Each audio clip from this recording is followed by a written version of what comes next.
And we can go to the next slide. All right, so a few of our outcomes for today, we are going to explore the ACT phase and just kind of hone in on the action pathways and understanding how it can help students to realize their own action concepts and kind of putting their ideas together. We were going to learn a little bit about how to participate in activities, to learn how to support students as they act on their challenges. And we will take a few minutes at the end of our time today to reflect and discuss learnings and takeaways.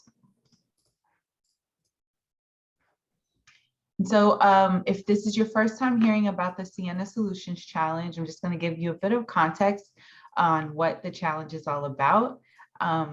So the Siena Solutions Challenge is a global design challenge that invites students and teachers to design solutions to real-world problems and taking actionable steps in order to build a better world around them. And so from some of you, you may have students that have an interest in exploring a big idea or an issue that they're really passionate about, something they really care about, and maybe they want to experiment or investigate a little bit more on that topic. And this challenge will help them do that. It'll help them to, kind of design their innovative solutions, or maybe you have a prototype that they, want to design or kind of develop. We're, kind of hoping to see a lot of those prototypes or finished products as part of the challenge. And just about Siena, Siena is a networking systems, services, and software company, and their digital inclusion program aims to mobilize the company's global workforce and leverage its innovation leadership and collaborate with customers, suppliers, and other partners to bridge the digital gap or digital divide. And Siena has committed to funding $10 million USD over a 5-year period on programming that promotes digital inclusion through greater connectivity, access to technology, and digital skilling, with a goal of expanding opportunities for 100,000 underserved students in our global communities. And so that's really kind of where the inception of the Siena Solutions Challenge came from. And it really kind of encourages students to really think big, ask thoughtful and meaningful questions, and develop actionable solutions. So just a little bit about, who's eligible to participate. Like I mentioned before, we are inviting in-school and out-of-school middle and high school teachers, educators, after-school teachers, librarians, pretty much from anywhere across the globe. And middle and high school students are eligible to participate. So the ages could be between 11 to 19 years of age. And so students are encouraged to, submit a product or a device as a solution, or maybe it's a campaign or a piece of media. Maybe it's a physical or digital environment. It really does not matter what you decide to submit, as long as you are, kind of leveraging the digital tools and technologies in their actions or solutions. You could, develop something that's really cool. Maybe we haven't seen it before, so you're welcome to surprise us.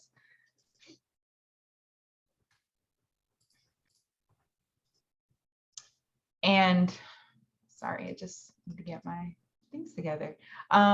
So your projects, essentially, once submitted, all submitted projects will be considered for inclusion in the Siena Solutions Challenge online gallery, where we'll showcase media products created by students as part of their action concepts. And as part of the Siena Solutions Challenge Awards program, eligible educators who are interested in sustaining and scaling their projects are invited to apply for a $2,500 USD Sustainability Award for projects, like I mentioned, that you wish to sustain or scale. So any project that is submitted is eligible for the awards program. And the deadline to submit a project is January 10th, 2022. So you can register at siennachallenge.org if this seems of interest to you. And so we're so excited to hear about your projects.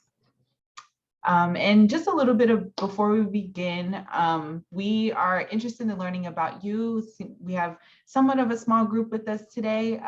So if we'll take just like kind of a few minutes, maybe a minute or two, to let us know what brought you to the webinar today, what do you need from us, and how can we help you?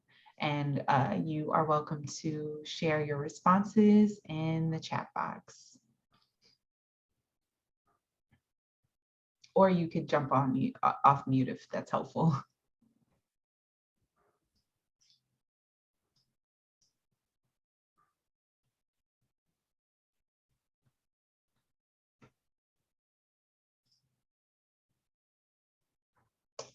And Marika, I think it's okay for you to go to the next slide. Awesome. So much of what you all are going to be hearing today and what we'll be sharing can be found in our Sienna Solutions Challenge Facilitators Guide. We do have the guide in both English, Spanish, and French.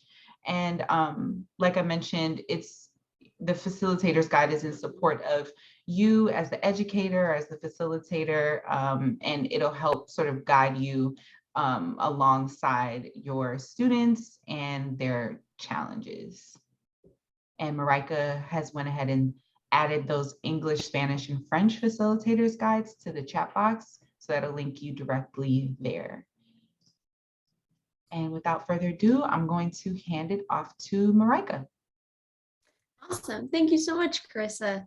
So today we're going to be talking about the ACT phase, as Carissa has already introduced. And the ACT phases are really about using the synthesis of the investigations that your students have done to develop solutions for the challenge. So the ACT phase follows the investigate phase, and it's really after students have been able to answer those guiding questions, the things that were really pulling them and that they really wanted to answer. It's about kind of giving them the opportunity to answer those guiding questions in the investigate phase and then move on into the ACT phase. And so I want to pause for a second and give you the opportunity to tell us a little bit about what your students took away from the investigate phase. If you finish up, if you're in the middle, you could talk about what are your students doing right now to investigate. So I'll leave a little space if anyone wants to share.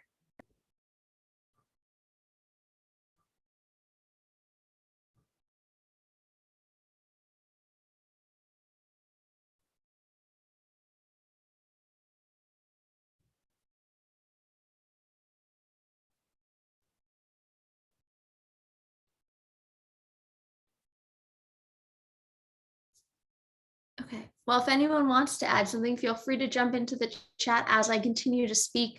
But I want you to start, at least in your own mind, be thinking about what have my students learned in the investigate phase? So you can think about what that means going into the ACT phase. So in the ACT phase, you and your students are going to develop what's called an action concept. And we'll be talking a little bit more about that in a second. And they're going to use that action concept to take action towards a solution.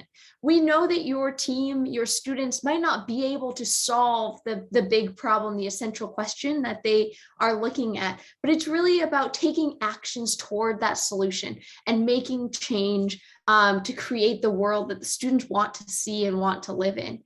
And so the idea is to develop evidence-based solutions, to implement them with an authentic audience, and then be able to evaluate that result and see what your action did.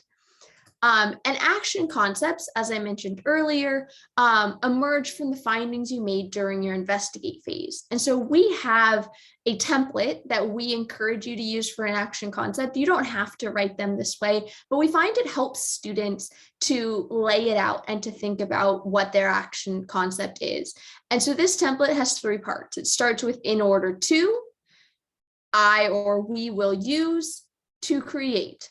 And so really the idea is to say, like, in order to do it, whatever their action is that they want to take, I will use. So whatever type of tool they want to fill in there, and then to create. So what is the thing that they want to end with?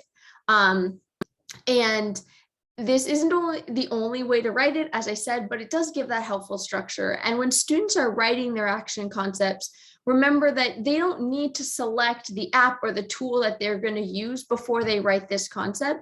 The action pathways, which I'm going to show you in a couple minutes, can really give students the opportunity to look at different tools and decide which one's best. So they really need to just think about what pathway do they want to be using.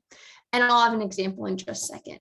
So after that, as I said, there's going to be an evaluation. So you're going to come up with your action concept, start prototyping, and then implement it and evaluate it. So implement that prototype even before you create something final, implement that final thing to be continuously getting feedback. In the Siena Solutions Challenge, we really focus on what we can do for our communities and in collaboration with our communities, and getting feedback and allowing the community to give some input is a really important part of that community partnership. And so the implementation should take place in a real setting. It should take place with an authentic audience. And your learners need the time and the resources to guide them through that implementation. So let's take a look at an example.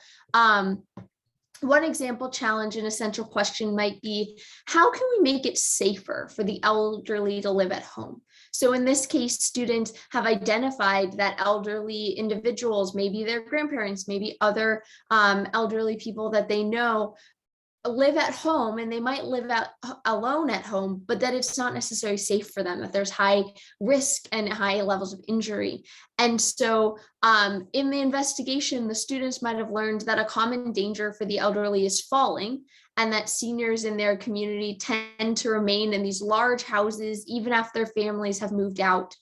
And so the action concept that they might come up with based on this information is, in order to improve fall safety, I will use design software to create a floor plan to reduce the risk of falls. So in this action concept, they haven't identified a tool yet, but they know they want some sort of design software.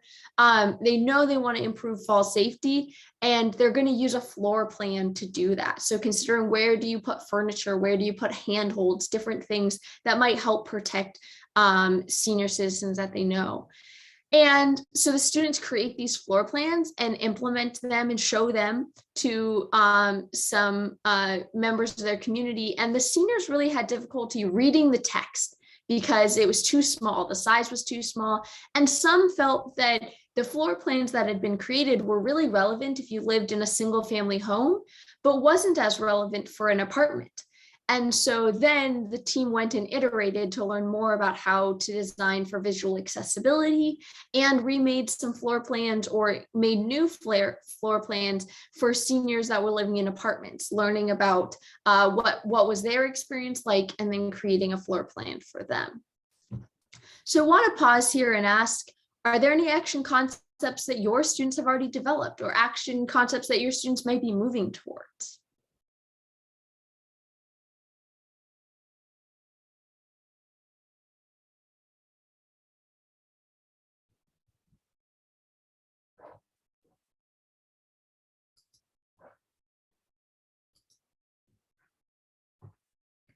Chris, I know you've worked with a lot of teachers. Are there any action concepts that stand out to you that you've seen groups implement that might be a great example to share?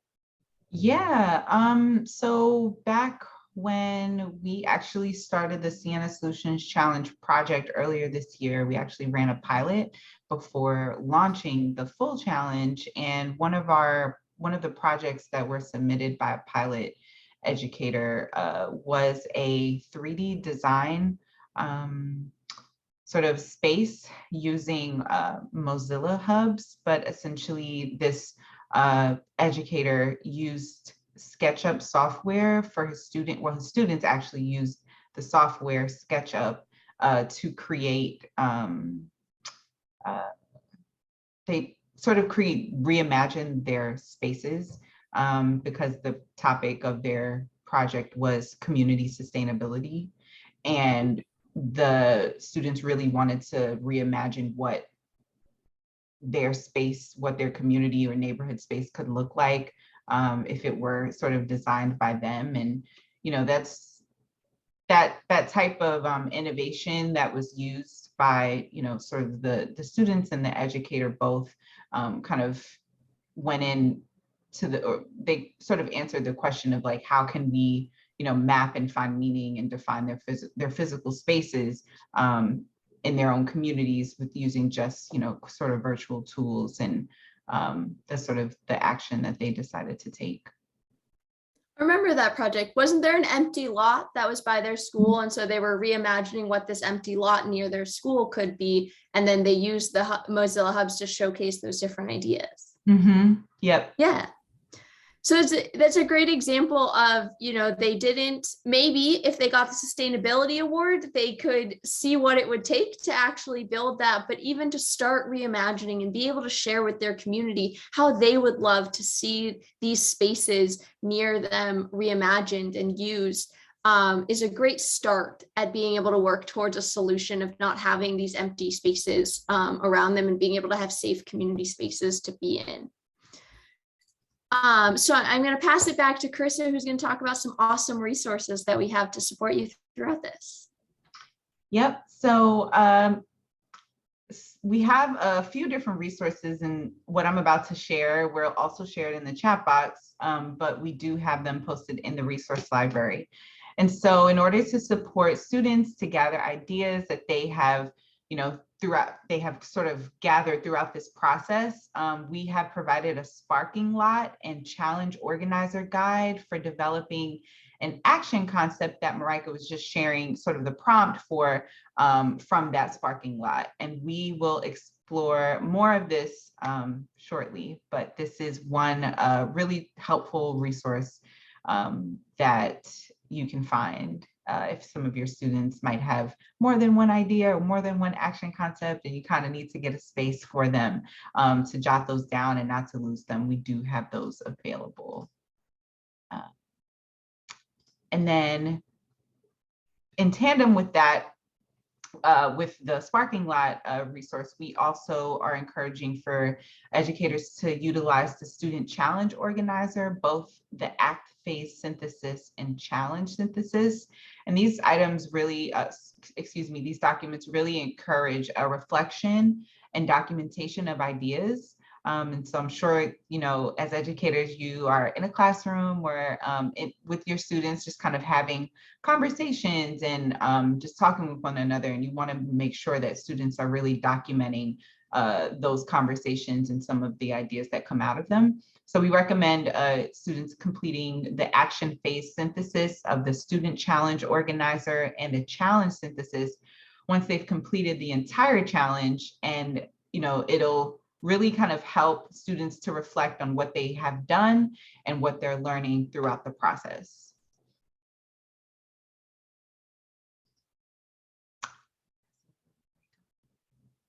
Sorry, I was muted. I do it at least once a webinar. Okay, so we've also developed a set of action pathways, which I alluded to earlier. And these are 15 different action pathways that students might use to learn more about their essential question. Or sorry, not to learn more about, to act on their essential question. And while this is by no means all of the action pathways that students could take, there are probably hundreds of them if we started listing out all the different things that students could do.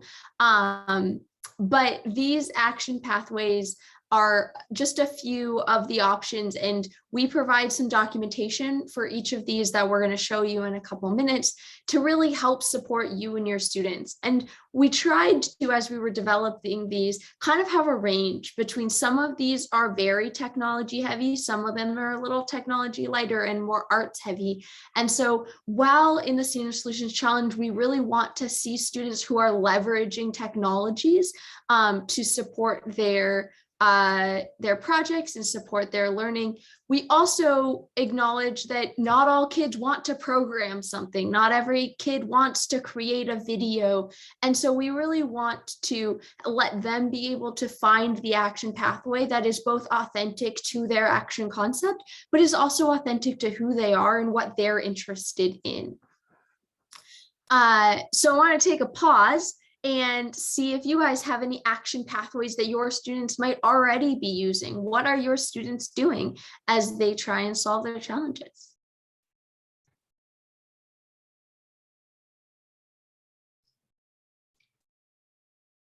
Marika, if I can jump in really. Yeah, definitely. I don't obviously have any students, but I'm just thinking back to our pilot project. We had a lot of different designs and projects that were submitted, and one that sticks out to me in particular was a video that was created. It was sort of a documentary video created by one of our Canadian educators in Ottawa, and his students sort of wanted to elevate or leverage their community stories. And he had well, one of his students decided to take action and create a video about her family sort of origin. And I thought it was really interesting and really just another way for that oral history to kind of take place in a video format. And it was really cool. So I thought that was a really nice way of leveraging, you know, digital tools while also being able to share your story. I'm sure that with podcasts, and that's another way to do that, right? Thanks so much for that example. Does anyone else have an example that they want to share?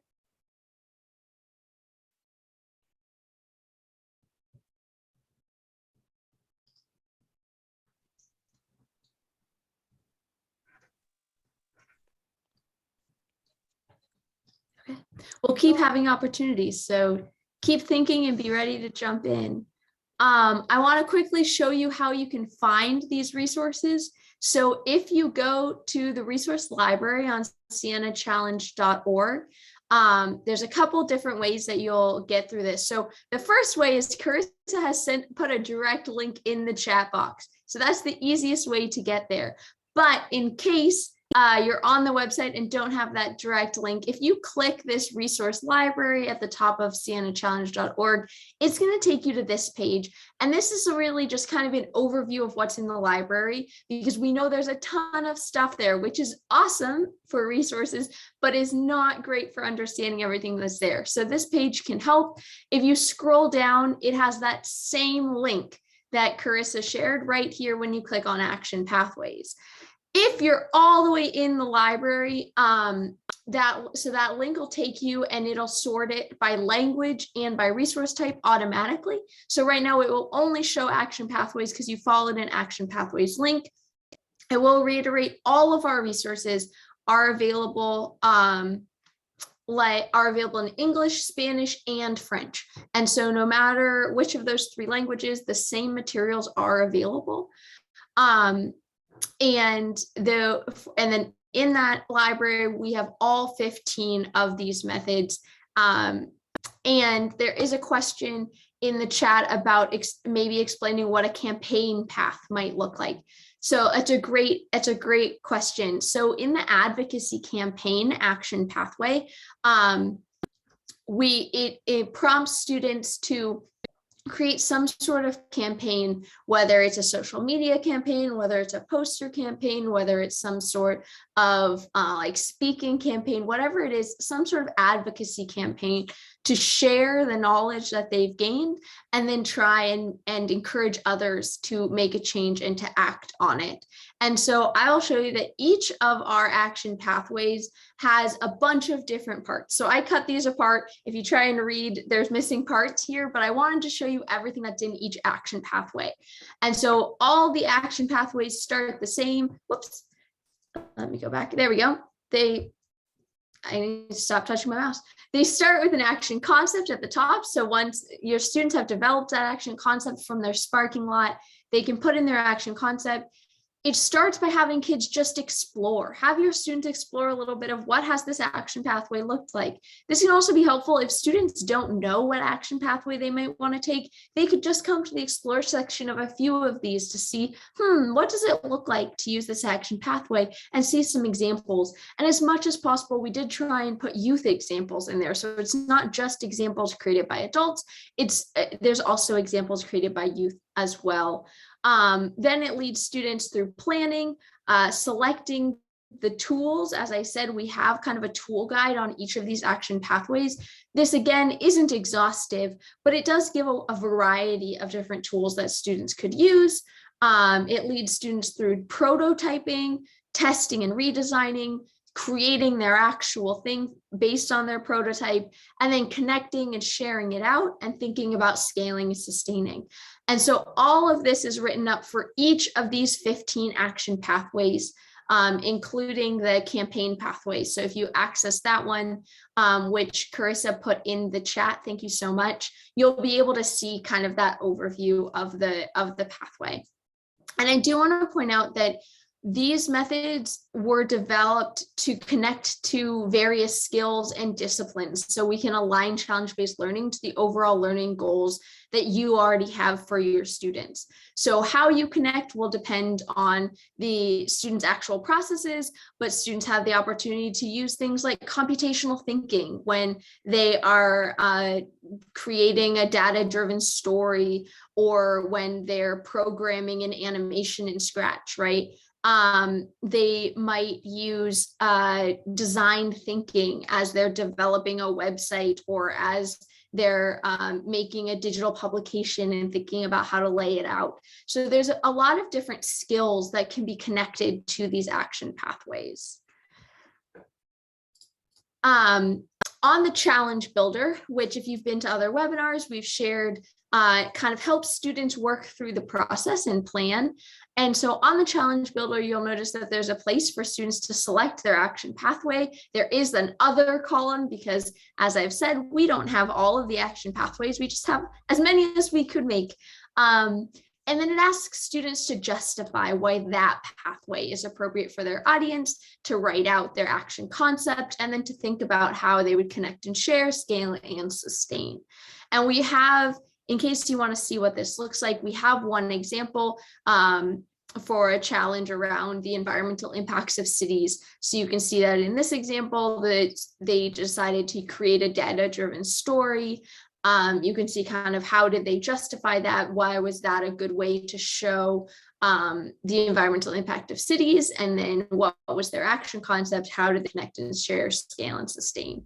And so this is available to you. The example is, as well as the challenge builder itself. So I've been talking a lot and I don't want to talk the whole time. I want to give you guys a chance to think about it a little bit and try it out. So we're going to do this in a couple bite-sized steps, but I'm going to send you to this document, which is an example of a sparking lot. So I'll say right up front that I created this example. This is not a student example. I created it just for this webinar. But if you go to this example, you'll be in a sample sparking lot. And the idea of the sparking lot is similar to the idea of like a parking lot at a meeting, right? If you have an idea, if your students get an idea throughout the challenge, they're encouraged to put their sparks on their sparking lot. And then when they come back, we can see which of those sparks really ignite into something big and into their action concept. And so there's a variety of different sparks here. And so what I'm going to have you do for the next 2 minutes, I'm going to get out of full screen mode here so you can see. So here's our example sparking lot. In addition to the sparks at the top, you'll see that the bottom part has been filled out as well. So the essential question is here: how can we reduce the amount of waste that our community produces? And then there's the most important things that the students may have learned. And so the goal of this activity is that we can all create an action concept, but we're going to do this in steps. So I'm going to give you 2 minutes. And if you can access that link as much as you can do so possibly and safely, go ahead and access that link, check out the sample sparking lot and read through the information that was there. And then I want you to start, if you have time, adding any additional sparks. You might have to create your own copy of this to add additional sparks. You can jot them down on a piece of paper that come to you. And I'll give you 2 to 3 minutes to do that, and then I'll explain the next part of our activity.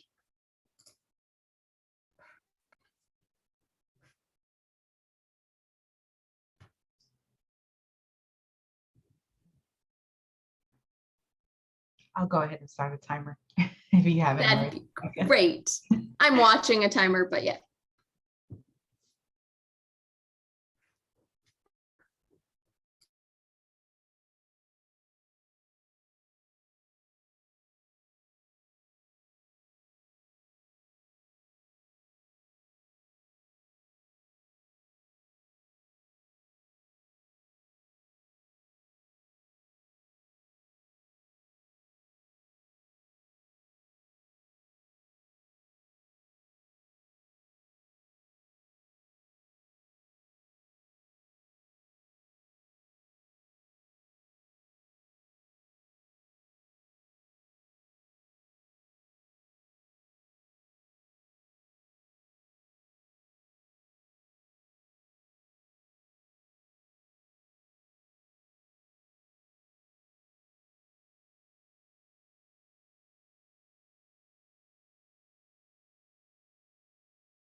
Okay, so it's been like a minute and a half since I actually stopped talking, but to keep us moving, the second part of this, once you've looked at the sparks that students that are quote unquote students came up with, is to think about what would be your action concept.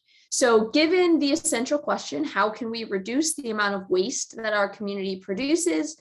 What is the action that you see yourself or maybe your students leaning towards? And it can be one of these sparks, but it also could be something totally different. And so I invite you to take about a minute to write it here and then to share in the chat which of the action concepts or which action concept would you come up with. So I'm going to put up a list of all the action pathways here in case that's helpful to you, because you want more than just what's on the sparking lot. So I'll leave this list of action pathways up and we'll take about a minute. And I really would love to see in the chat if you have an action pathway or an action concept that you might see your students working on.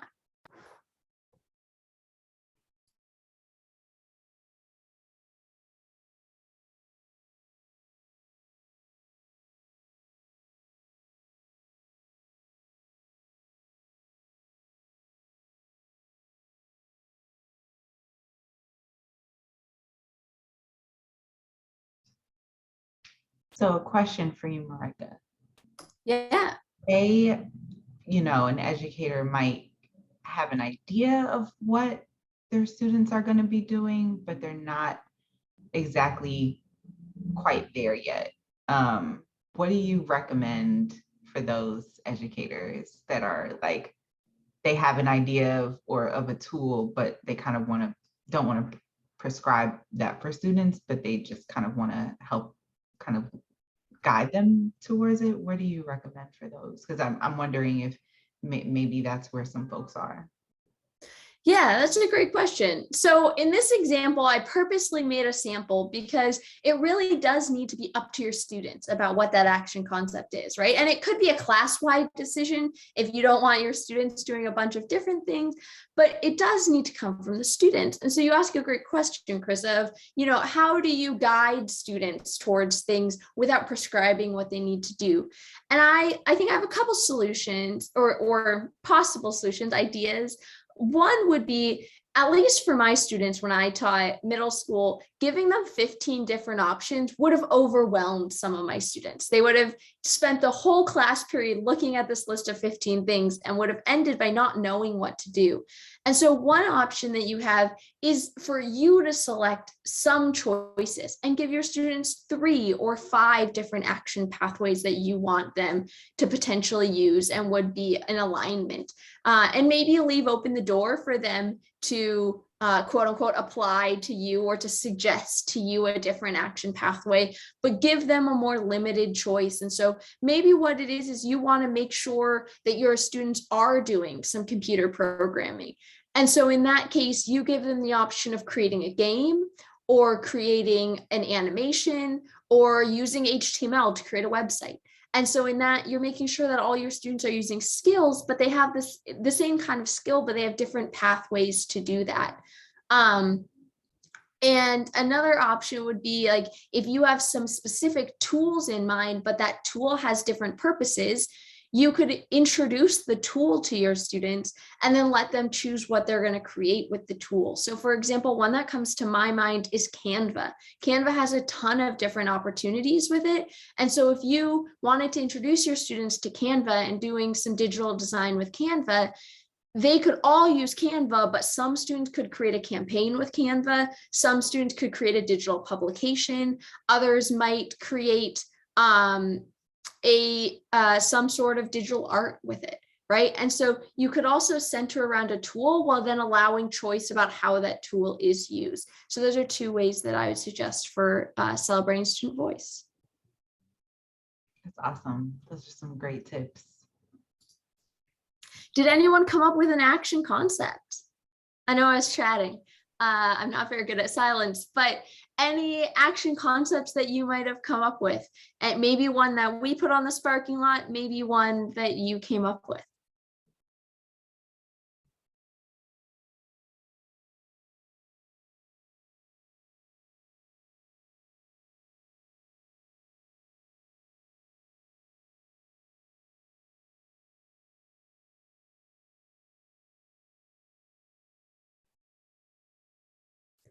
I know for me, I was inspired to this challenge because in my apartment building where I live, I've noticed that as people move out, they tend to leave large furniture down like in the like loading area, and then a lot of times it gets thrown away. And so that's kind of what spurred me to be thinking about this, is how much when every time, like when people move or different things, like there's a lot of waste involved. And so one thing that I was thinking about was the community website to kind of free cycle things. And I know some communities have this on Facebook. Some communities have something like this on Craigslist, but creating a safe space for communities to kind of free cycle things was definitely something that resonated with me, because a lot of times what I might be done with might be something that my neighbor could still use.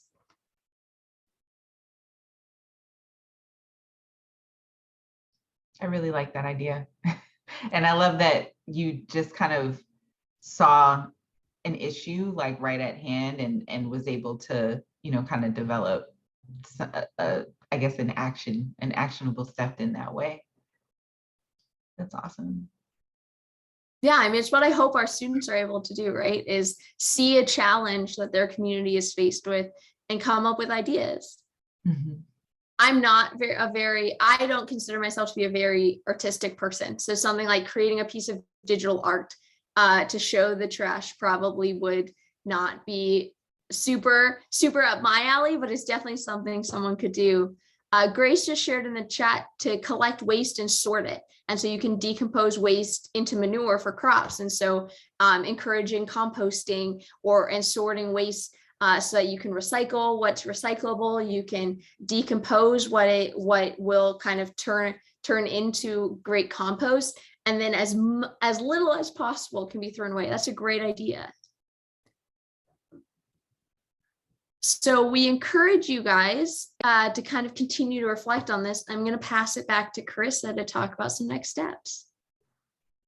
Yes, thank you so much, Marika, for all of that great information. And we're just going to keep the reflection going.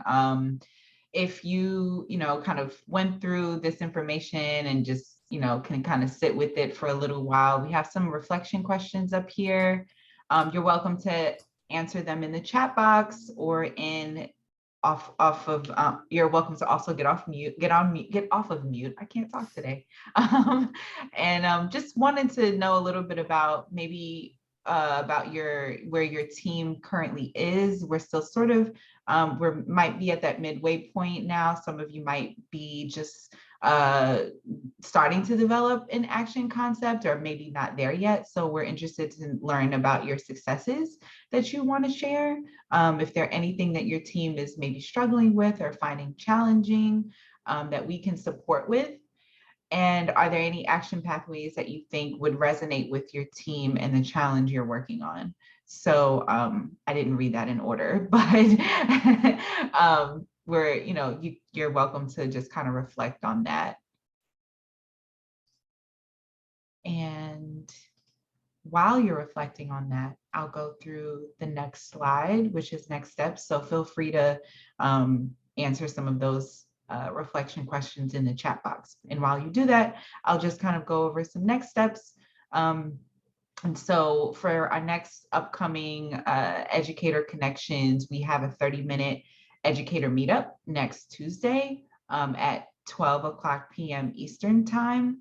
So you can register for that. And really during that time, it's very informal. It's just an opportunity for educators to jump on a office hour, if you will, with myself and any other educators who join, just to really kind of get some feedback. Maybe you have a question about your project or something you're interested about, something maybe you want to share with myself or another educator that could be on the call.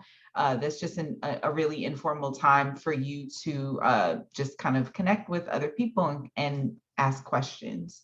So I'll add that webinar registration link to the chat box. And then we also have our next webinar in December 1st. It's sustaining and scaling your challenge projects webinar on December 1st at 3 p.m. Eastern time. And I mentioned this earlier in the call today.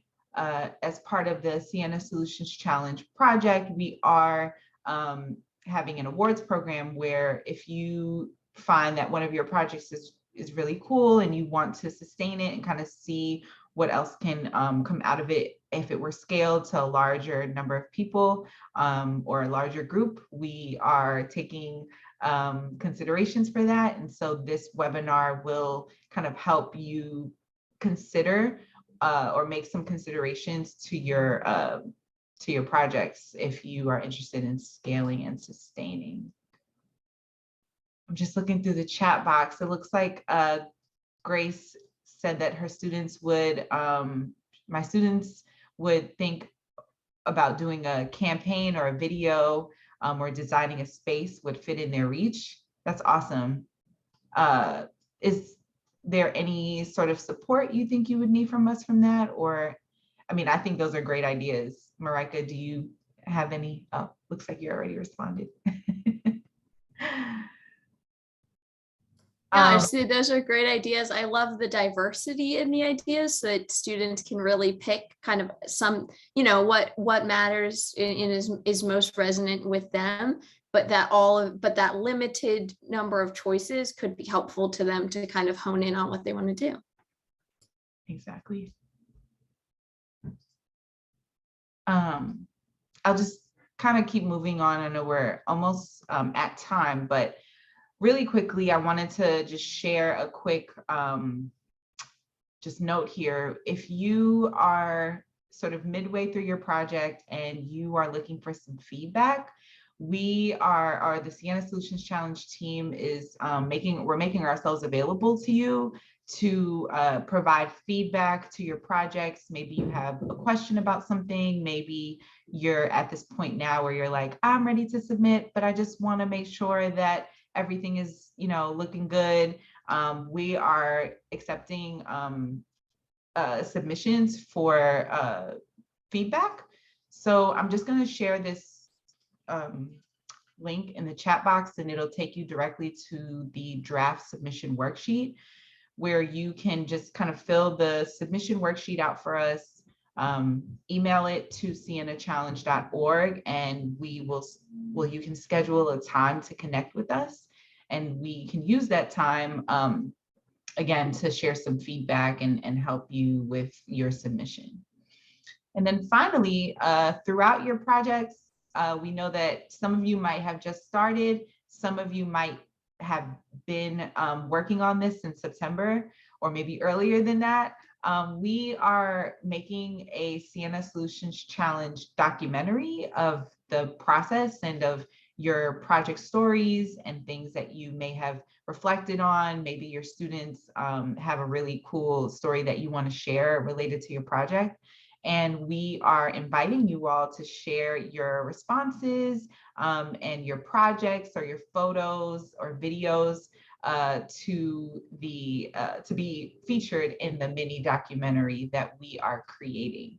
And so I will go ahead and add that link to the chat box. It'll take you directly to our website, where you can essentially find out a little bit more about what the mini documentary is about, and you will be able to use a guide or corresponding guide that can help you to submit your photos, your artifacts, your videos, things that you want to be featured in our mini documentary. And so we're hoping that we get some responses back from you all, and we'd love to learn about where you are in your journeys and feature your students in the best way.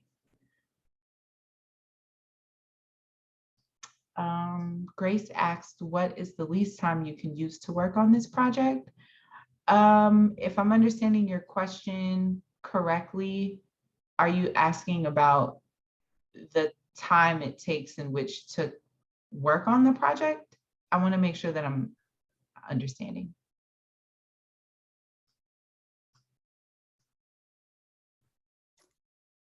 I think that's what it is. I would point you, Grace, to in the facilitator guide, we have a couple we have for each phase, there's kind of 3 different paths that teachers took. And so one is a pretty short term and then they kind of get longer. And so really the challenge-based learning is flexible to what time you and your students have. And so Chris, I don't know if you have an exact timeline that you would give, but I would say it's flexible and you can work it around the time you have. Yeah, I would just echo that. There's no set amount of time that we are giving you outside of, the deadlines in which the project needs to be submitted by, which is January 10th. So you can really take as much time as you need, as long as we can have your project submitted by January 10th, so we can feature them in our online gallery. So really can take all the time you need until the deadline. On the other side, I would say if you have limited time, CBL can take as much time as you will give it. This could be a year-long project, but if you want the least amount of time, my quick estimate would probably be 2 to 3 weeks of because you can probably it just really depends on how deep you go. And so you can have an engaged discussion in a day, maybe 2 days to just kind of start having that conversation, engage your students. Then they're going to need a little bit of time to investigate. But those investigations, you could do 1 investigation or you can do 5. So that kind of can fit in the timeline, and then however much time it takes to kind of do your action. And so I think if I had to give a least time, I would say you probably want at least 2 weeks, but that is definitely going to be tight to do in 2 weeks. But I think it's doable, but it's about planning for size, and it might also affect what actions your students can take that maybe it's more reasonable for them to use to create a video or a campaign, something they can do more in the classroom than like design and build a space, because it's going to take more time and manpower to try and create a space. So that those are probably things to weigh as you're thinking about time.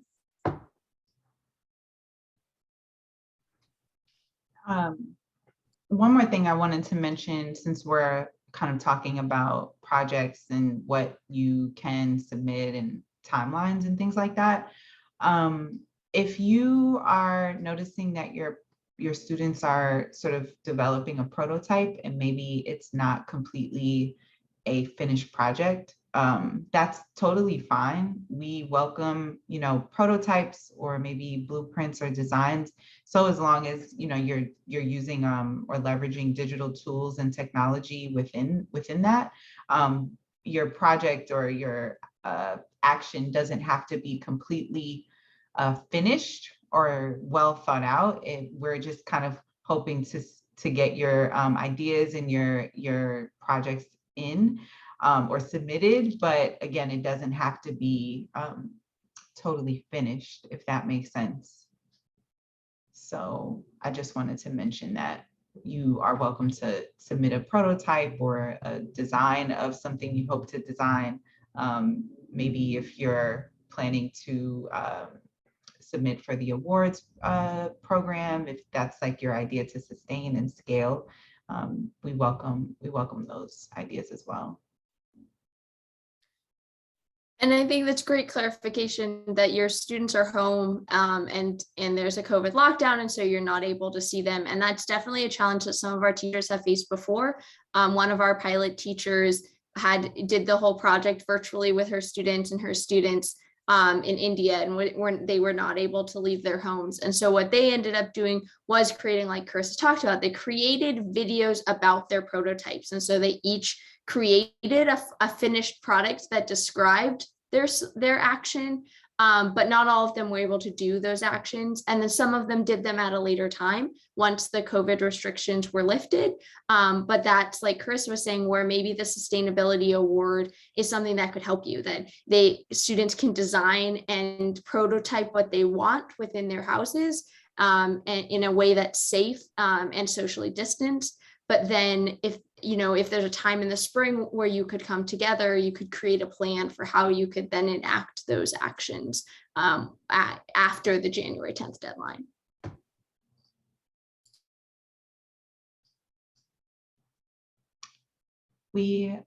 Thanks, Marika, for that. So we have a minute left. If you have any other questions, you are welcome to email us at siennachallenge@digitalpromise.org. So I'll go ahead and add that to the chat box. Oh, thanks, Marika. And we are so happy that you all were able to join today. Feel free to ask any other questions, and I will end our time today. Thank you so much. And thank you, Marika, for leading us today. Thank you all. It's so great to have you here today. All right. Take care, everyone. Bye, everyone.